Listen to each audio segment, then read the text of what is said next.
ये बेटा हमारा इम्पोर्टेंट टॉपिक है इलेक्ट्रिक फ्लक्स, जिसे हिंदी में हम विद्युत फ्लक्स बोलते हैं। ठीक है, तो इसे आप अच्छी तरीके से समझेंगे। और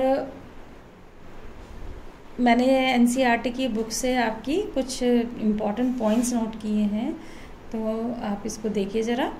देखिए, सबसे पहले तो ये है कि जो विद्युत फ्लक्स है, यानी कि जो इलेक्ट्रिक फ्लक्स है, इसको हम फाई ई से रिप्रेजेंट करते हैं, फाई ई। ठीक है, अच्छा, और ये भी आप याद रखेंगे कि जो हमारा जो एरिया है वो हमारी कैसी क्वांटिटी होती है, वो वेक्टर क्वांटिटी होती है। ये आपने 11th क्लास में जब वेक्टर चैप्टर पढ़ा था तो उसमें ये वाली बात बताई थी कि जो एरिया है वो कैसी क्वांटिटी है, वेक्टर क्वांटिटी है। और एरिया का फॉर्मूला सब बच्चों को मालूम है, छोटी क्लास से ही आप पढ़ते हुए आ रहे हैं कि एरिया इज इक्वल टू कितना होता है, ए स्क्वायर। ठीक, यदि हम, क्योंकि एरिया जो है वो वेक्टर क्वांटिटी है, तो इसको हम वेक्टर की नोटेशन में यदि लिखेंगे तो ये क्या हो जाएगा, एरिया इज इक्वल टू, इस वाली फिगर के हिसाब से कि हमने कोई भी ये इस तरीके से एक्स वाई जेड कोऑर्डिनेट्स बना लिए हैं, और इसमें यदि कोई हमारे इस तरीके की फिगर है तो स्क्वायर शेप की, तो इसका एरिया कितना होगा हमारा, ये होगा ए बी, यानी कि A B into B C होता है ना, ये एरिया का फॉर्मूला होता है। तो ये हो जाएगा a इंटू ए साइन 90। ठीक है, अब साइन 90 की वैल्यू कितनी होती है हमारी, 1। तो यदि वेक्टर नोटेशन से भी निकालेंगे तब भी हमारी, देखिए, ए स्क्वायर से ही आई है, ए स्क्वायर आया है एरिया।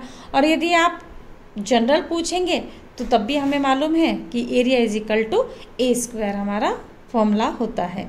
ठीक है, तो यदि हम अब बात करें कि जो हमारा एरिया वेक्टर है उसकी डायरेक्शन कैसी होती है, तो वो प्लेन के, कोई भी प्लेन सरफेस ले लो, समतल सरफेस ले लो कोई भी, तो वो उसके हमेशा परपेंडिकुलर होती है।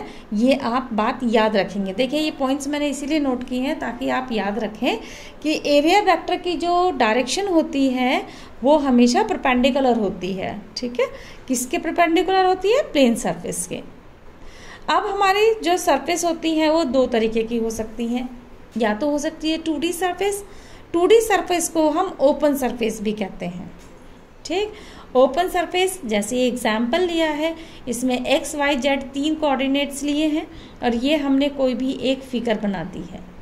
ठीक है, तो इसमें जो सरफेस होगा वो कहाँ की तरफ होगा, एक तो जो एरिया होगा, जो एरिया होगा वो कहाँ होगा, एक तो ऊपर की तरफ होगा और इसके एक नीचे होगा परपेंडिकुलर। ठीक है, एक ऊपर की तरफ और एक नीचे की तरफ, इसमें क्या होगा, इसका एरिया होगा।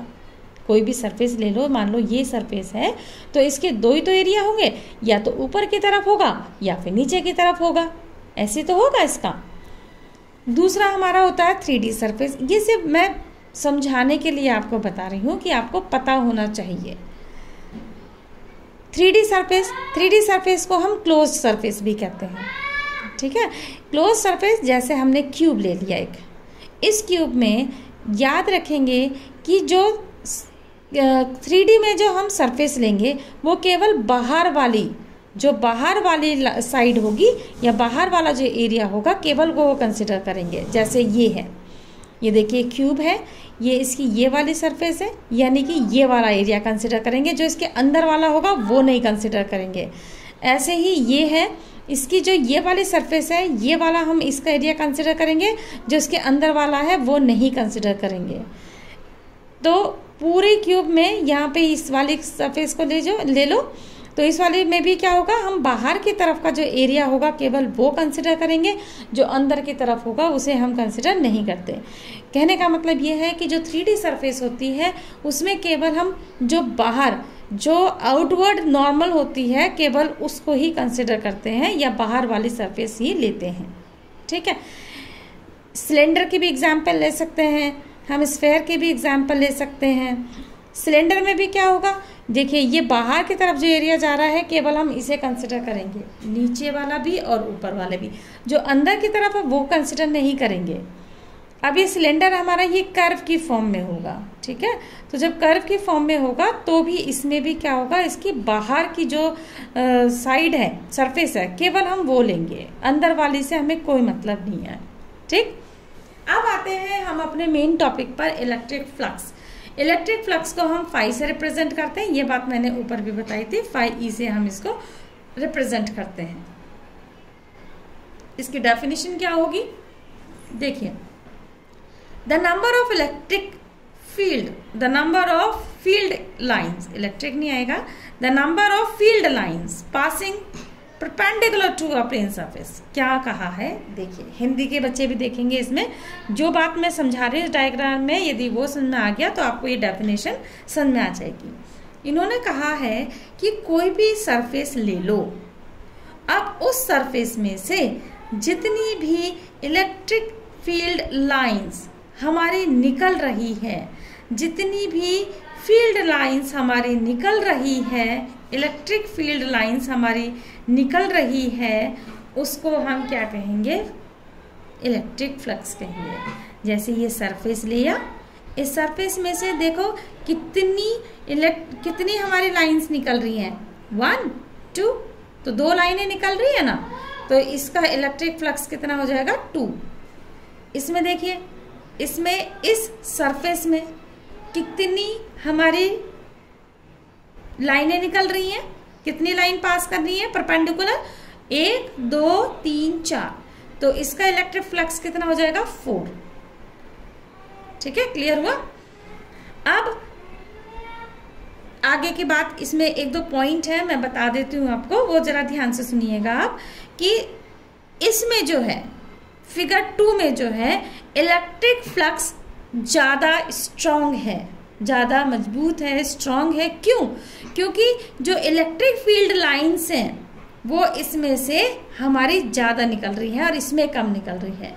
इसमें केवल 2 निकल रही हैं, इसमें 4 निकल रही हैं। तो जिसमें से ज़्यादा इलेक्ट्रिक फील्ड लाइंस निकलेगी उसका ही इलेक्ट्रिक फ्लक्स ज़्यादा होगा।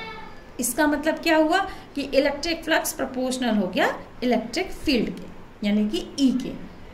ठीक है, अब दूसरी बात, जितना ज़्यादा एरिया होगा, कोई भी ये जो सरफेस हमने लिए थी इसको बड़ा ले लो। अब सरफेस यदि हम बड़ी ले लेंगे तो जो इलेक्ट्रिक फील्ड लाइंस होंगी उसमें से ज़्यादा निकलेंगी।